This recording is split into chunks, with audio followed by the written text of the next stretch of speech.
Hai, Assalamualaikum warahmatullahi wabarakatuh. Salam sejahtera. Apa khabar kepada rakan-rakan sekalian? Alhamdulillah, malam ni kita dapat siaran sekali lagi. Dan insya-Allah syarikat yang kita akan cuba untuk bedah pada malam ini, okey, adalah syarikat HWA TAI. Okey, sesiapa yang tak pernah dengar nama syarikat ni mungkin apa, agak janggal lah tapi saya rasa kebanyakan daripada kita mengenali satu jenama ataupun syarikat yang digelar sebagai HWA TAI. Okey. So kita akan cuba untuk melihat berkenaan dengan report annual report bagi syarikat ini untuk tahun kewangan 2020. Dan hari ini specialnya adalah kerana hari ini saja dia telah membuat kenaikan 47% kalau nampak kat sini. Untuk satu hari saja trading day bagi hari ini dia meningkat 47%. So kita nak lihat apakah benda ataupun perkara yang boleh kita perhatikan di dalam annual report bagi syarikat HWA TAI Industries Berhad. Okay, so insyaAllah kita akan mulakan. Thank you so much kepada yang join kita pada malam ni. Okay, so jangan lupa please click button share agar kita meriahkan lagi majlis ilmu kita ni insyaAllah. Okay, so mari kita mulakan. Bismillahirrahmanirrahim. HWA TAI Industries Berhad, syarikat yang saya rasa cukup popular di kalangan rakyat Malaysia. Cuma daripada segi saham, so saham bagi syarikat di Bursa Malaysia dia taklah bukanlah dia tak wujud, dia tak se-famous lah syarikat-syarikat yang biasanya duduk dalam top 20 dalam most active dan yang lain-lain. Okay, so jarang-jarang nama ini kita dapat lihat. Okay, tetapi sebenarnya syarikat ni didagangkan di Bursa Malaysia. Okay, so dia listed dalam main market, okay, dalam sektor food and beverages. Okay, so kita boleh nampak kat sini. Sektornya ialah dalam food and beverages. Kemudian kalau kita lihat dekat sini, in term of dia punya background syarikat juga, kalau kita nampak dekat market cap, so market cap dia 70 juta, okay, which is tidaklah begitu besar. Okay, so mungkin juga disebabkan itu tidak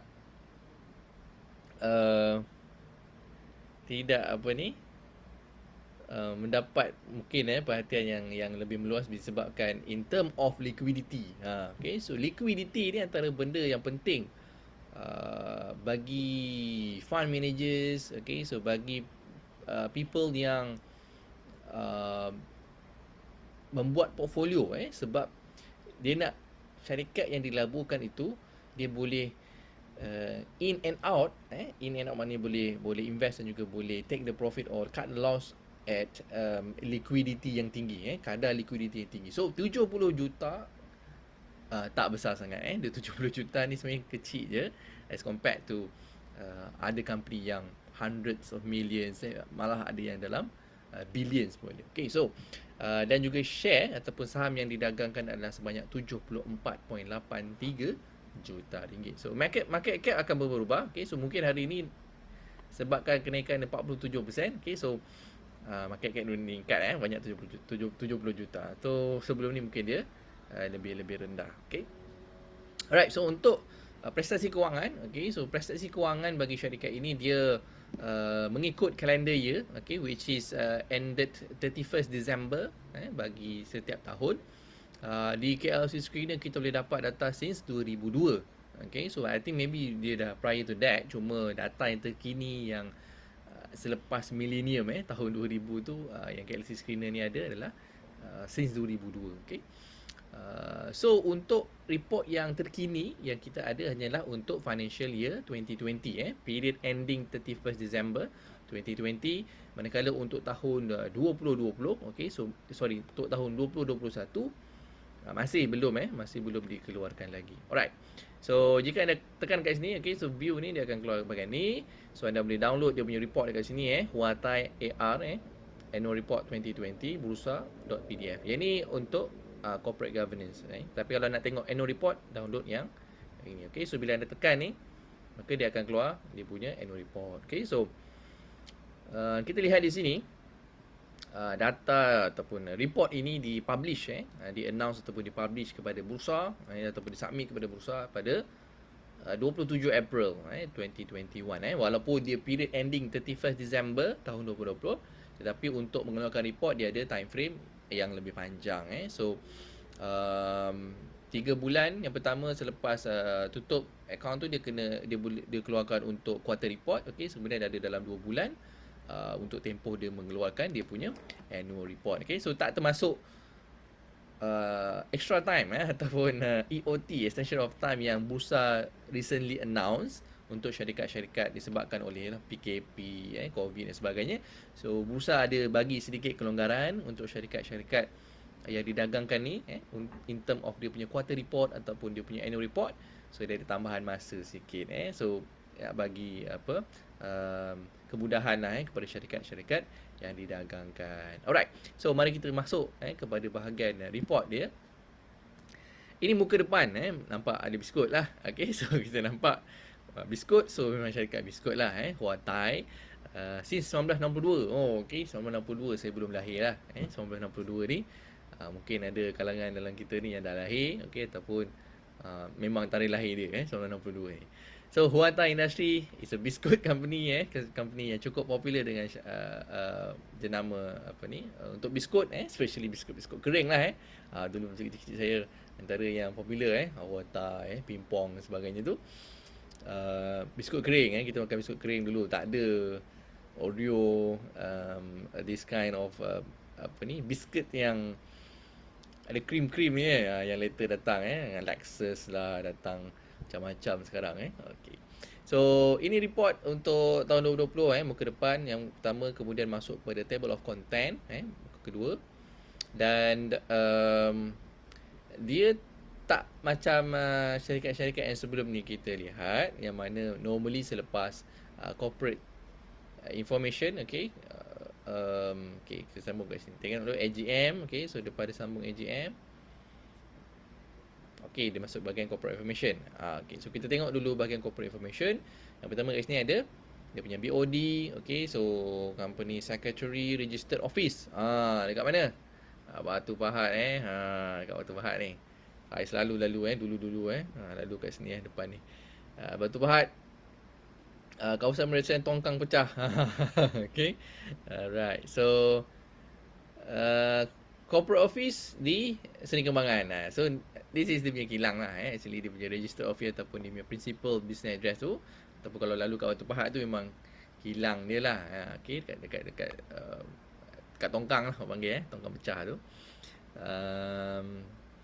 Kemudian corporate office didaftarkan di Seni Kembangan. Okay, so kemudian yang lain kita lihat di sini auditor Baker TDO lain macam nama dia auditor dia. Fine. Okay, so selepas page corporate information dia masukkan all the background ataupun latar belakang BOD dia. Okay, cuma selepas latar belakang BOD ni ataupun top management dia, dia terus masuk kepada audit committee report. Okay, so audit committee report normally syarikat, kalau kita tengok flow after corporate information, normally dia akan ada statement daripada chairman ataupun co-statement daripada MD dan juga chairman. Kemudian dia akan masuk kepada MD&A, management discussion and analysis. Cuma dekat sini HWA TAI dia berbeza sikit, dia masuk kepada audit committee report. Tapi kita tak akan lihat lah audit committee report. Anda boleh baca sekiranya anda nak baca. Audit ni lately menjadi tajuk yang agak panas ataupun hangat diperkatakan di Malaysia. Dah lah negara sekarang sedang menghadapi El Nino panas. Ditambah pula lagi dengan isu-isu panas berkenaan dengan audits sama dia berkenaan syarikat, NGO dan sebagainya. Cukup panas So kita pun hari ni pun sebenarnya panas So kita cuba untuk mempercepatkan sesi kita ni supaya jangan panas sangat Okay, alright. So kita teruskan. Saya nak tengok kepada dia punya MDA fokus dia ataupun kita punya favorite untuk kita lihat adalah pada bahagian MDA, yang mana kita boleh dapat all the summary dalam bukan satu page, dalam satu tajuk yang ringkas. So kita boleh dapat the whole overview ataupun picture berkenaan dengan the company reports. Of course kalau anda nak tengok lebih details, anda perlu lihat kepada dia punya financial statement lah. Of course kat situ semua lebih clear dibentangkan kepada anda. Nak cari apa, semuanya perlu dipaparkan pada bahagian financial statement. Okay, so disambung ke sustainability report pun saya, anda nak baca boleh baca, okay, tapi fokus kita, okay, normally kita akan lihat kepada, alright, this one. Okay, so page 30 baru masuk dekat dia punya bahagian management discussion and analysis. Okay, so statement of management discussion and analysis bagi syarikat HWA TAI. Kalau anda nak scroll, nak cari, kena pergi dekat 29 dalam report, page 29 tapi kalau dalam PDF anda buka ke page 30 sebab dia punya page nombor 1 tu dia tak letak sebagai page first page dia jadi first page dia adalah pada muka surat 2 dia in term of numbering lah. Okey, so mari kita lihat apakah yang diperkatakan oleh management HWA TAI ini berkenaan dengan report ataupun prestasi kewangan bagi tahun 2020 syarikat biskut. Saya tak pernah lagi actually buka report untuk syarikat report, so saya pun teruja. Saya harap anda juga teruja. Kita normally tengok teknologi, kita tengok construction, kita tengok property, kita tengok banyaknya teknologi lah. Teknologi ni besar. Ada yang buat hardware, ada yang buat software, okay. Kemudian kita lihat oil and gas, steel industry dan sebagainya. So hari ni F&B sebelum kita pernah bedah satu tapi dia bukan buat biskut. Yang ini kita tengok syarikat biskut apakah prospek ataupun bisnes dalam syarikat biskut ni. Okay. Oh, saya terlupa. Alright, so hampir saya terlupa. Sebagai disclaimer, okay, so this sesi yang kita buat ni tiada buy call, tiada sell call. Okay, so sebarang keputusan adalah di atas risiko masing-masing. Okay, so please take note on that. So kita apa cuba kita buat adalah untuk kita kaji berkenaan syarikat, business model dia dan juga untuk melihat dia punya prospek of the business business itself. So itu priority kita untuk lihat kepada business. Belum, kita tak tengok technical, kita tak tengok. Kadang-kadang saya tunjuk sikit lah tapi tempoh yang pendek ni, so kita fokus kepada what are the business main things yang menggerakkan syarikat tersebut. Alright, so introduction. HWA TAI Industries Berhad and its subsidiaries are mainly dealing in manufacturing of biscuit and other confectionery and under brands name among others HWA TAI, Luxury, Palmer's and Pesta.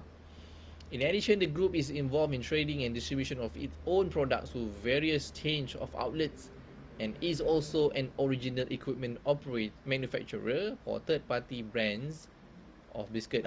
Okay, so kita nampak dekat sini bahagian intro pun kita dah tahu. Dia punya main business adalah menghasilkan biskut. Okay, so antara biskut yang popular dia ni lah HWA TAI, Luxury, Palmer's dan Pesta. So nama-nama lain tapi sebenarnya asal daripada HWA TAI. Kemudian dia juga membuat OEM. Dia juga buat OEM. So saya tak sure siapa company ni. Kalau klien dia dari rival, so better lah, kita dah tahu. Okay, so, tapi normally ada syarikat yang keluarkan biskut-biskut ni, dia bukan manufacturer tu tapi OEM lah, standard OEM, packaging, buat nama brand sendiri and then jual. Okay, so ni normal lah mana-mana F&B sekarang ataupun lately ni memang popular OEM. So bukan teknologi bukan barang-barang dalam sektor manufacturing yang ada OEM ni. So biscuit, F&B food and beverages pun ada OEM ni sebenarnya. Okay, so our vision and commitment, we aim to be leading confectionery manufacturer of the region known for its product quality and variety. HWA TAI is committed to producing the best quality biscuits product for our customers all over the world and creating business opportunities for our partners. We have over 59 years of manufacturing experience and the ability to manage our entire value chain from procurement of raw material to distribution of finished products. From the company's very first beginning, we have recognized that the skilled and dedicated people who work for us are critical to our success. We expect high standard from our staff and totally committed to the provision of the highest quality service in the business. Okay, so 59 tahun lah umur ataupun usia syarikat ni. HWA TAI is a generous company which is actively give its best to the community. We aid the needy every year as our company is operated by the belief that everyone should eat happily, live happily, healthily and aid the needy. Oh, okay, so tu dia punya company belief semua orang perlu gembira, hidup dengan sihat dan membantu yang memerlukan. Okay, tu terjemahan je lah. Sorry, bukan hidup dengan gembira. Makan dengan gembira, eat happily. Siapa yang tak gembira makan, kecuali orang yang sakit lah, mungkin dia terpaksa makan. Tapi kalau normal manusia, dapat makan percuma lagi. Itu antara perkara-perkara yang menggembirakan. Makan percuma ataupun orang belanja. Okay, so financial and operation review. The table below highlight the group key performance financial year 2020 and financial year 2099. Alright, so dekat sini dia bagi dekat kita ataupun kepada pembaca-pembaca ataupun shareholder semua 2 tahun comparison bagi prestasi kewangan ataupun financial overview bagi tahun 2019 dan juga tahun 2020. Okay, so yang pertama kita lihat pada bahagian revenue. Alright, so in term of revenue ada peningkatan daripada 2019 yang mana sebelum ini 65 juta, pada tahun 2020 meningkat kepada 74 juta. Okay, so banyak juga almost 10 dalam 9 million punya increase in term of revenue. Okay, so mungkin lah orang COVID waktu PKP kan, dia stock up dia punya apa food kan, food bank sendiri kat rumah tu, beli biskut biskut kering, biskut HWA TAI ke biskut Lexus tu kan, top up semua So mungkin lah itu menyumbang kepada peningkatan revenue bagi tahun 2020. Alright. Nanti kita baca details. Dia akan normally company akan management akan beritahu lah kenapa ada peningkatan, kalau pengurangan kenapa dan sebagainya. Okay, so cost of sales juga meningkat, gross profit juga meningkat, expenses. Oh, okay, expenses menurun so it's a good thing, expenses menurun kat sini. Ada income. Ada income daripada mana ni? Ada income ni 400,000 ni. Okay, so ada income menurun, tapi tak signifikan pun dalam 100,000 je. Share of loss from associated company. Okay, profit or loss before taxation. Oh, okay. Oh, tahun 2019 profit before tax rugi 2 juta, 2.4 juta. Okay, mari kita lihat kat sini. Ya, betul tahun 2019 syarikat ni rugi. Mungkin revenue ada cost mungkin sebab cost tinggi. Okay, so mungkin lah sebab revenue meningkat 9 tapi rugi tu banyak 2 juta.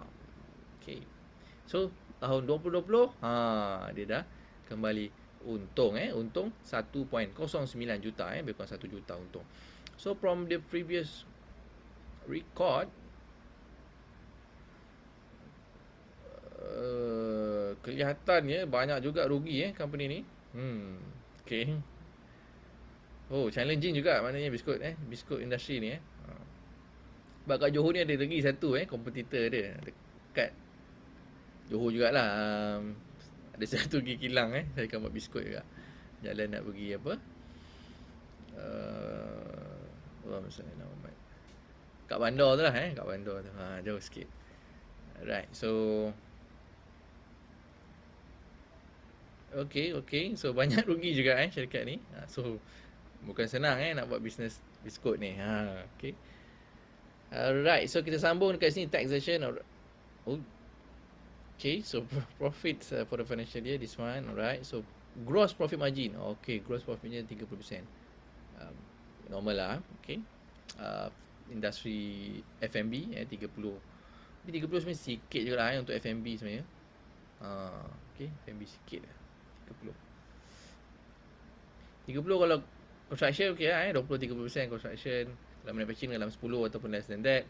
Kalau F&B should be 50 50% sebab dia main margin. Dia main volume yang banyak. So margin setiap satu tu tinggi tapi dia kena dapat volume volume yang banyak.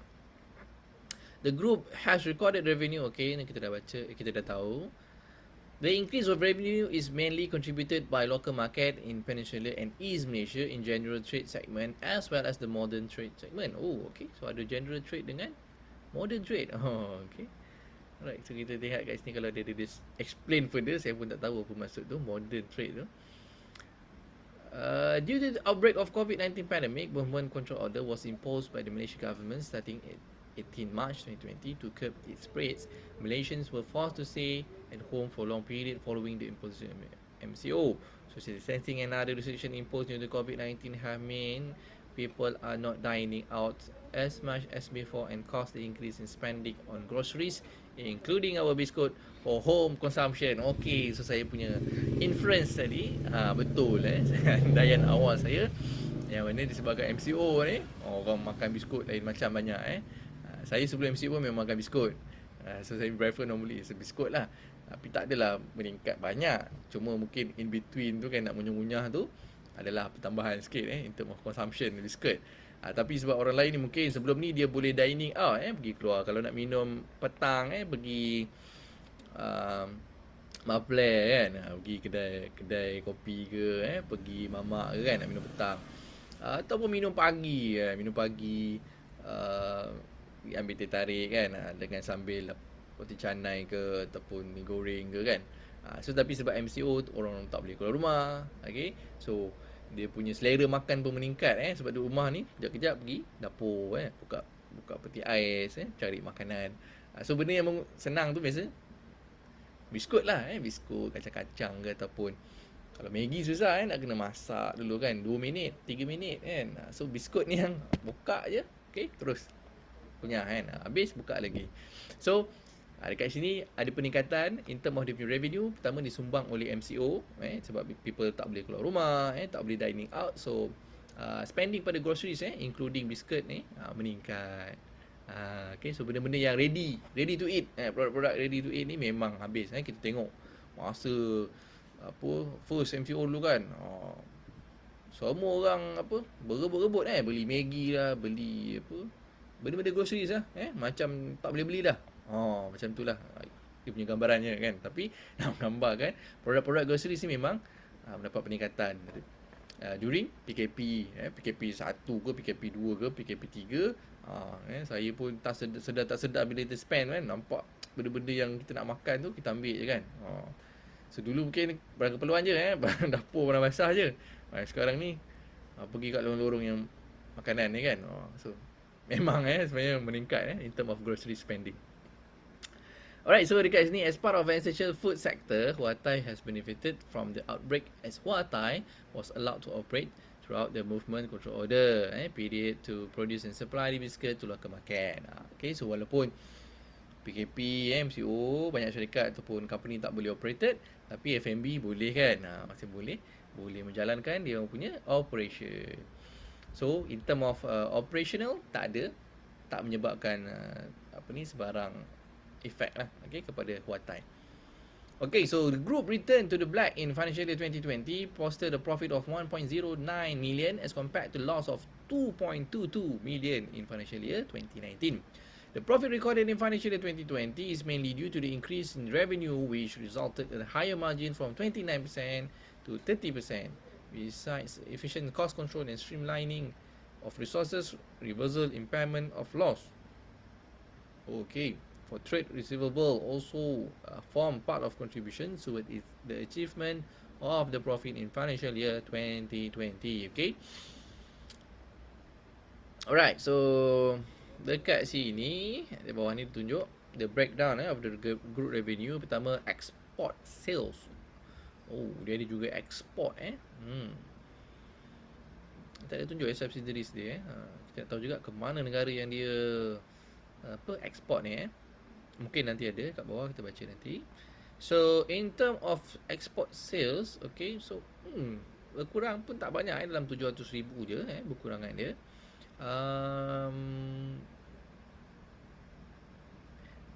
Saya expect kurang banyak sebab MCO memang tak boleh keluar border kan. Dalam negara okey lah untuk consumption, tapi untuk export import kan tutup semua pelabuhan tak ada ship apa pun tak berlayar apa semua kan. So tapi sebenarnya berkurang hanya 700,000. Okay, right. So dekat sini local sales HWA TAI and OEM product. So ni dia punya main lah daripada pendapatan utama dia daripada 52 juta 2019 yang meningkat kepada 62 juta. Okay, so peningkatan yang cukup tinggi. Okay. Agensi produk ni saya tak tahu dah mana datang 3,000 ni. 3,000 ni agensi produk. Yang 20 tak adalah ni 3,000 mungkin. Saya tak tahu 3,000 ada tapi sebab accounting kena tunjuk benda-benda ni semua kena masukkan. Tapi 3,000 mungkin one off je kot 3,000 tak tahu lah mana datang. Okay, so our international market accounted to about 16% of the group revenue. Oh, okay. So export dia contributed 16%, 16% the group revenue compared to 20% in financial. Okay, tapi sebenarnya menurun berbanding 2019. 84% remaining tu adalah untuk local market. Ramai orang Malaysia makan biskut sebenarnya. HWA TAI ya, saya pernah nampak dekat masa saya di India ada juga jual biskut HWA TAI. Tapi masa duduk India saya tak makan biskut Malaysia lah saya makan biskut dekat India lagi sedap lah sebenarnya So kalau memang sedap biskut dia orang lain rasa dia. Alright, so the COVID-19 is taking a toll on the Malaysian economy as well as many countries around the world. As our biscuits are part of the essential foods, our export market was not adversely affected in financial year 2020. The export sales showed a slight decline of about 5.44% as compared to the previous year. Certain countries like Thailand and Singapore saw an increase in demand in our biscuit during MCO period in financial year 2020. But was offset by the drop of sales caused by the lockdown on certain countries, especially in China. Okay, so antara negara-negara yang dia buat ataupun menghantar produk biskut dia adalah Thailand, Singapore dan juga China. Ini yang ditunjuk lah. Mungkin ada lagi negara-negara lain. Tetapi permintaan di Thailand dengan Singapore meningkat untuk makan biskut HWA TAI ni. Tapi untuk China ada berlaku pengurangan because of dia punya lockdown. So lockdown China lebih awal daripada negara kita. While our export market has room for growth, we may face challenges in more competition as the market is getting crowded with more low-cost producers surfacing from various other countries. Okay, so cabaran dia adalah pertama in term of competition, yang mana lebih banyak syarikat-syarikat baru yang mengeluarkan harga kos lagi rendah. So in term of pricing memang price war lah sebab kalau negara-negara lain yang boleh keluarkan dengan harga yang jauh lebih murah so people punya consideration bila beli tu of course lah. Tapi kalau untuk peminat tegar dia tak kisah harga berapa pun kalau dia ada loyal customer tu yang dah makan since 1962 sampai sekarang nak makan dia juga lah dia tak nak sekolah lain lah. Okay. Tapi untuk in term of competition dan bagi new market segment dan sebagainya itu ada cabaran dia. Okay, so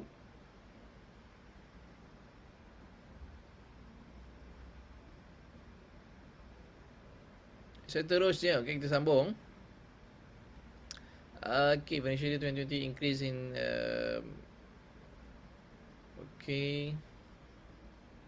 local sales. Alright. Cautious spending on advertising and promotional expenses also played a vital role in contributing to the increase of sales in Peninsular Malaysia, East Malaysia in our general trade segment as well as modern trade segment. Okay, so ada cautious kat sini in term of spending pada advertising dan juga promotional. So promotional of course banyak tak boleh buat lah sebab MCO kan.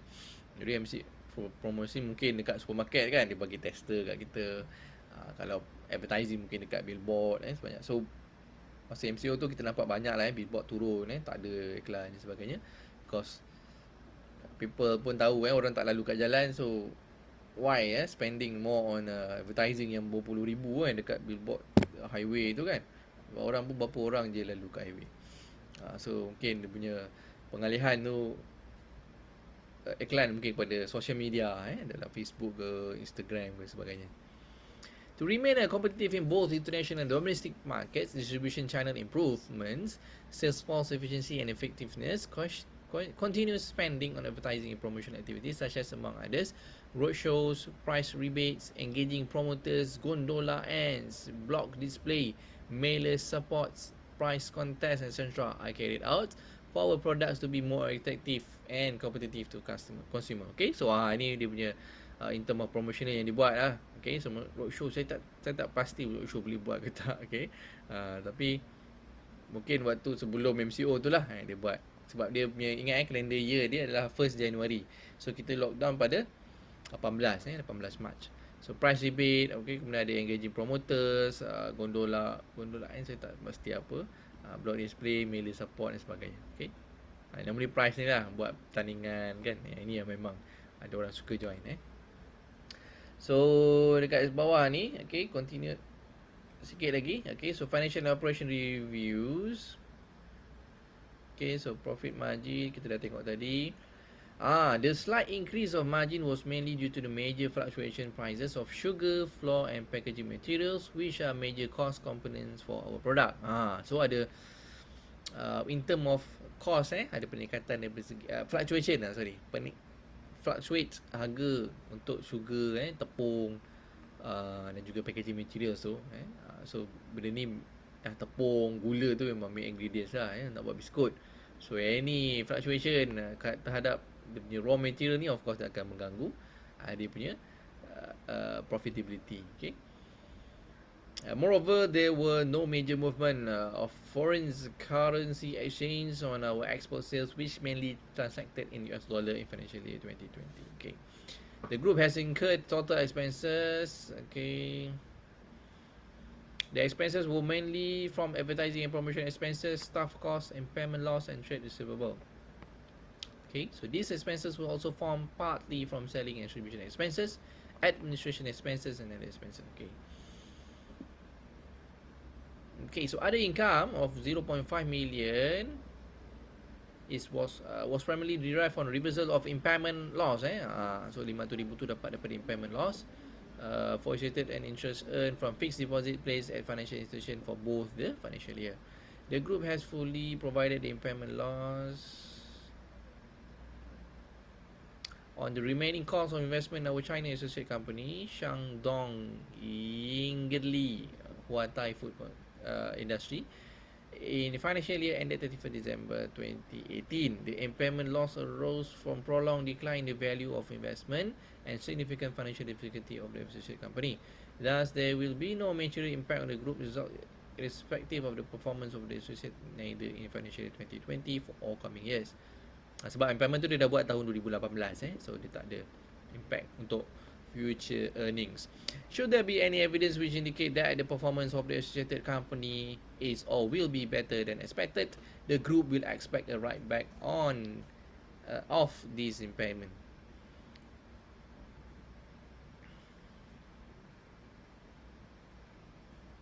In compliance with the disclosure of Malaysia Financial Reporting Standard, a share of loss of 344,000 ringgit in this associate was recorded, and the impact was mitigated by reversal of partial impairment loss 342,000 for this associate in financial year 2020, which the impairment loss for its remaining cost of investment was fully provided in financial year 2018. Okay, so not so much lah, dia punya impairment loss tu ada 300,000. Financial position, okay, in term of total assets meningkat, total liabilities juga meningkat, shareholder equity meningkat, total borrowing meningkat. Okay. Cash and bank balance menurun. Sebelum ni 2019 dia ada 9 juta cash and bank balance dalam short term deposit, berkurang kepada 6.9 juta saja untuk tahun 2020. Ada 3.9 juta pengurangan. Net asset per share, okay, 31 sen earning per share akan meningkat. The shareholder equity increase, okay, alright, ni elaboration dia, sambung kat sini.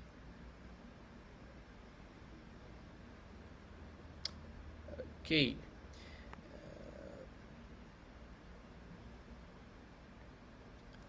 Included in the short-term deposit in financial year 2019 is the amount of 4.86 million, which is part of 7 million right issue proceeds raised for capital expenditure from our previous corporate exercise in year 2015, as approved by our shareholder at our EGM 2014. Masih adalah makna cash tu yang mana dia raise during the right issue. Okay, so right issue is one of the corporate exercise yang mana mana-mana syarikat yang menginginkan mengumpul capital tambahan, salah satu cara selain dia terbitkan sukuk corporate bond ataupun corporate sukuk, sama ada selain daripada dia membuat financials loan, financing dengan bank ataupun financial institutions, selain daripada apa lagi dia membuat placement, private placement dan sebagainya, boleh juga dia membuat right issue tambahan untuk menambah modal bagi capital bagi syarikat. So masih ada lagi 4.8 juta yang belum digunakan since 2015. The board has resolved to extend utilization of the proceeds to 30th April 2020 and 13 July 2020 as announced on 8 April 2019 and 9 April 2020 respectively. The balance of the proceeds raised from the right issue amounting to 7 million, which was earmarked for capital expenses for the business expansion, which is to be utilized by the time frame of 13 July 2020. It's now fully utilized as announced on 15 June 2020. Okay, so dia dah guna dah. So dia dah habis dah guna semua capital yang dia raise daripada right issue sebelum ini. Okay, so sambung sikit lagi. Ada satu. Alright, so 1.5 page lagi. In view of business strategies and risk factor, in view of market competition and ever-growing demands from consumer, our research and development division has continuously focused on product innovations, creativeness, and on developing healthier choices product for consumer market research, in improving our current products to suit consumers' preference without compromising on quality. So ada pertambahan dekat sini in term of innovation. Dia nak menambahkan produk-produk yang lebih sihat. Okay, so people start to have more health cautious. Lagi-lagi selepas COVID melanda ni, so I think awareness berkenaan dengan health dan juga lifestyle yang lebih baik dan seimbang tu ada peningkatan. Walaupun memang duduk rumah makan je, tapi kesedaran tu dah ada lah. So kita nampak bagus kat situ. We have been continuously expanding our customer network by penetration to new markets locally and internationally, developing and launching new products, and also improve our product quality and variety. In line with the new norm and e-commerce phenomenon, the group also is working on various online shopping initiative to drive sales. Okay, so dia bagus juga kat sini. Dia nak masuk juga dalam e-commerce ataupun dalam online shopping. Saya rasa tak ada masalah pun kan nak beli kat Shopee ke kan, Lazada. Ada je jual air, jual biskut. Ya ada biskut. Biskut Juli kot rasanya. Apart from the above, the group has continuously invested in factory upgrading and machineries to improve the production efficiency for cost saving. Okay, so dia dah upgrade dia punya kilang okay, machinery dia untuk meningkatkan cost efficiency. Our factory has been renovated and designed according to food manufacturing standards in order to reduce the risk of contamination and facilitate the production of safe finished products. All factory roof system is removed and reinstalled with a new insulated roof system for better manufacturing and warehousing environment. The project of conversions of LPG to natural gas as a source of burning energy for the production plant, which will result in cost savings by approximately 50%. Okay, so was completed in financial year 2018. LPG tukar kepada natural gas dapat save in term of dia punya cost 50%. Banyak kurang 50%. Tapi dia masih dalam menggunakan sumber yang non-renewable. Okay, so non-renewable. So lately, okay, so di pasaran capital market di pasaran modal ni di peringkat dunia, globally dan juga Malaysia, there is a raise ataupun peningkatan interest terhadap ESG, ESG ataupun nama panjang dia environmental, social and governance, perkara-perkara yang melibatkan tiga perkara ni, environmental, social and governance, menjadi kayu ukur bagi sesuatu institution ataupun investor untuk membuat sebarang pelaburan. So dia akan melihat kepada in term of environmental, syarikat tu apa dia punya inisiatif dia, apakah benda yang dia buat, adakah dia protect environment, adakah dia harm the environment. So itu antara faktor into consideration dalam ESG investing ni, selain daripada socials dan juga governance. Alright. So itu antara isu saya rasa bagi syarikat-syarikat yang dah lama buat operating cara lama. So dia kalau nak keep the investor happy ataupun investor happily so dia kena fulfill dia punya needs ataupun demand yang baru wujud ni. Bukan baru wujud lah, yang lately ni mendapat perhatian ramai. Okay, so kita nantikan sama ada pembaruan ni akan banyak mempengaruhi syarikat-syarikat yang akan datang. As a player in the food industry, the group is exposed to risks associated with the product quality and standards, as product safety and quality are the paramount importance of the group. The risk may have financial impact as well as reputation impact. Comprehensive policies and procedures established on processing plant and machinery sanitation, as well as employee personal hygiene to prevent contaminations. Also, the product traceability and compliance with the stringent quality system are in place too. Our business risk is mainly from potential labour shortage. Ini bukan isu satu sektor lah. Ini labour shortage ni sebenarnya dalam banyak sektor, plantation, construction, sebab masalah visa tak boleh masuk dan sebagainya. Price fluctuation of raw material and changes in the consumer demand. This risk may lead to the cost increase, which will affect our profitability if such costs are not able to be passed to our consumer.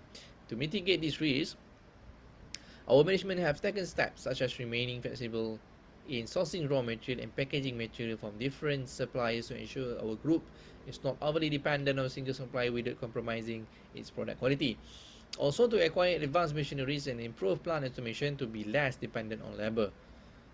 Okay, compliance with food and beverages standards and licensing approval from authorities are vital for us as a biscuit manufacturer. The management seek to limit these risks by maintaining strict compliance with terms and conditions imposed by the respective authorities. Procure raw materials from reputable suppliers which have long-standing business relationship with our group. In addition, the group is also exposed to interest rates and liquidity risks, as most of the borrowings are based on a floating interest rate. Okay, mereka floating interest rate dia. Where any fluctuation in interest rate could be lead to higher borrowing costs, okay, which will again affect the profitability of the group. Tapi memandangkan keadaan sekarang, I don't see any spike dalam interest rate ataupun OPR lah. So sebenarnya sekarang ni tengah rendah, mungkin rendah lagi. So mungkin dalam setahun dua ni, in term of OPR ni, dia takkan adjustkan dia punya borrowing, okay, tapi maybe itu adalah benda yang positif bagi syarikat-syarikat yang mempunyai financing. We are able to fully eliminate the risk of interest rate fluctuation phase, and notwithstanding this, the group will carry out periodic review of cash flow position and funding requirement to manage our exposure to adverse movement in interest rate. Okay, so itu antara risiko-risiko yang ada berkenaan dengan syarikat ni. Yang paling utama bagi saya adalah I think on the labour shortage. Okay, in term of compliance, I think diorang ada lah, syarikat ni ada SOP, ada dia punya plans dan sebagainya. So tapi tak dinafikan, sebab dalam food and beverages, the halal part bagi bahagian JAKIM yang halal tu, itu memang is top priority juga, kena comply.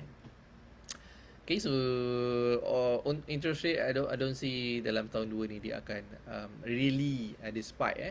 Sebab kita tengok pun dekat US punya interest rate, federal banks pun kata, Federal Reserve pun kata maybe akan kekal dalam low interest rate ni for quite some time, until full recover of the economy. Okay, so dividend, the board directors is not recommending any dividend. Tak ada dividend 2020. Mari kita lihat, pernahkah syarikat ni bagi dividend? Okay. Oh, tak pernah. Tak ada data. Okay, so mungkin tak pernah lah. Terkan dalam KLC screen ni tak ada. So dia tak ada. Dia bukan dividend policy punya company. Okay. Okay, satu lagi kita lihat. Banyak kali ke isu. Okay, so baru sekali sebenarnya dalam sejarah yang KLC screener ni, so far hanya baru sekali dia mengeluarkan corporate exercise iaitu right issue. So baru sekali lah. Kalau regular sangat tak berapa baik lah sebab right issue ni saya pun tak favor right issue ni sebab is my personal lah, saya punya personal. Right issue saya tak prefer. Dia ada banyak lagi alternatif. Okay. Dan juga in term of saya punya analysis lah. Okay. Alright, so last but not least, outlook and future prospect. Okay, so bahagian ni, we are continuously optimistic at this juncture on the COVID-19 pandemic. Optimism for economy recovery is gathering momentum in Malaysia, beginning with the arrival of COVID-19 vaccines, targeting immunizing 70% of the population by the first quarter of 2020. Ni dulu. Okay, so sekarang ni kita nak masuk apa? Herd immunity, 80% by year end. Okay, so kita sama-sama nantikan sama ada berjaya atau tidak. Tapi dia kena berjaya juga. Sebab ekonomi is very dependent so kita punya ekonomi sekarang tengah, I tell you, is not going to be as expected. Okay, so kita nampak pun memang GDP growth daripada forecast daripada few investment bank dan juga banks was not so good. Okay, so was not so good. So kita doakan lah yang terbaik untuk negara kita, insyaAllah. Moving forward, we anticipate the year ahead to remain difficult and challenging amidst the COVID-19 outbreak. Local and world economy were badly affected and slowing down. Local, yes, slowing down. I think global economy, ada beberapa sebenarnya ekonomi dunia yang dah start. Kita tengok Euro kan, relax je kan, masuk stadium. Sekarang event yang ramai orang dekat US dah buat, relax je, tak ada masalah. People dah start travelling dekat overseas dah start travel. Sekarang sama so dia dah pergi sama, pergi bercuti tempat-tempat yang dah buka lah sektor-sektor ekonomi yang kena dah vaksin sebagainya tu.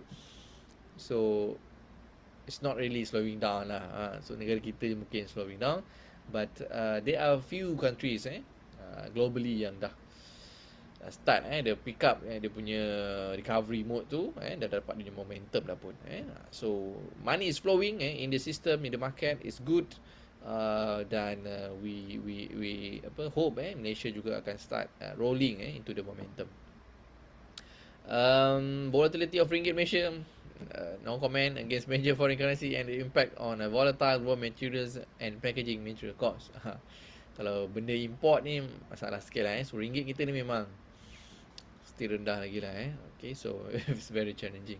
These challenges have thus increased our cost of production and customers acquisition.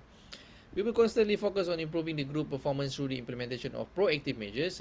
Bagus jangan reaktif, kena proaktif. Ini bagus management begini. Kena buat awal-awal, anticipate, and then terus ambil counter measures.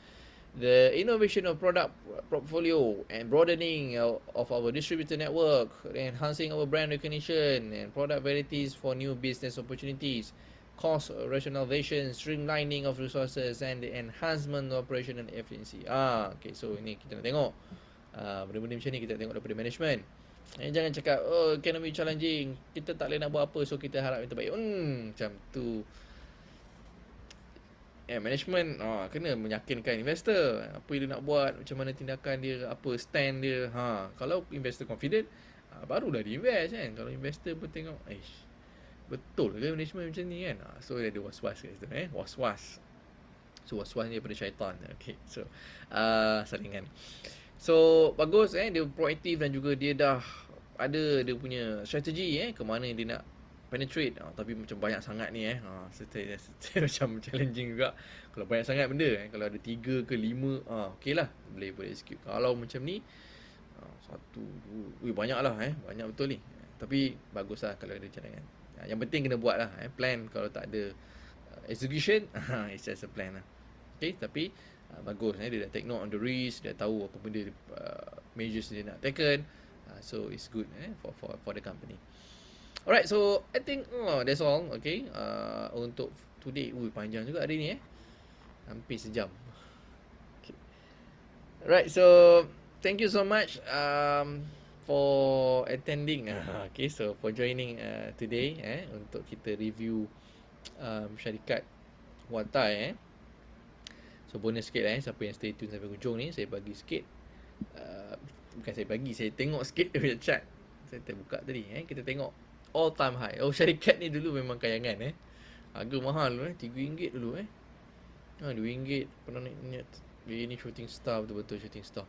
RM3 pun pernah touch, RM4 pun pernah touch. Okay, so 2004 dulu, kemudian turun 2007, 2008 sampai pada rendah 0.23 pun ada. Okay, so dulu RM2 lebih pernah touch RM2 lebih. Dan in term of 1 year, I think dia dah break dia punya all time high lah So all time high. So again ni bukan buy call ni bukan sell call, bukan buy call, bukan nasihat pelaburan. Just kita nak tengok in term of dia punya technical apa benda yang ada kat sini. So memang dia break, hari ni dia break dia punya all time high. Okay, banyak dia break, dia turun naik 47 tapi considering okay, dia punya ni lah market cap dia numbers of share dia tak banyak, 74. So pandai lah so okay, so I think that's all from me. InsyaAllah kita akan jumpa lagi dalam sesi yang akan datang, insyaAllah. Okay, so saya doakan anda semua dalam keadaan sihat sejahtera bersama keluarga, dan juga doakan saya agar sihat dan juga agar terus istiqamah dalam membuat sesi perkongsian, insyaAllah. So please, okay, jangan lupa subscribe saya punya YouTube channel, okay, dan juga klik button loceng tu, okay, untuk dapatkan setiap kali saya update ataupun upload new video, anda dapat notification, so boleh tengok terus dapat belajar. Alright, so dan juga klik share, please klik share this video. Okay, so mudah saja malam ni malam Jumaat, pahala kita tahu hari Jumaat ni banyak pahala dia, so kita just klik button share tu pun dapat dah insyaAllah pahala bahagian pada portion untuk ilmu yang bermanfaat tu. Okay, insyaAllah kita sebagai bekalan kita lah so benda kita buat amal tak banyak so tak ada benda-benda ni lah, saya cakap di saya amal tak banyak, dosa banyak tapi kita nak kumpul ni untuk akhirat ni apa yang kita nak bawa, antaranya sedekah jariah doa anak yang soleh dan juga ilmu yang manfaat. Okay, so anak yang soleh tu mungkin kita tak boleh kontrol, tapi sedekah jariah kita, ilmu yang manfaat tu itu kita boleh kontrol untuk kita sediakan insyaAllah di hari selepas kebangkitan nanti. So kita jumpa lagi insyaAllah dalam sesi yang akan datang. Okay, so thank you so much sekali lagi. Thank you so much kepada yang share saya ucapkan sangat-sangat jutaan terima kasih kepada yang share dan juga yang dah like ataupun komen di this video. Kita jumpa lagi. Saya akhiri dengan Assalamualaikum warahmatullahi wabarakatuh.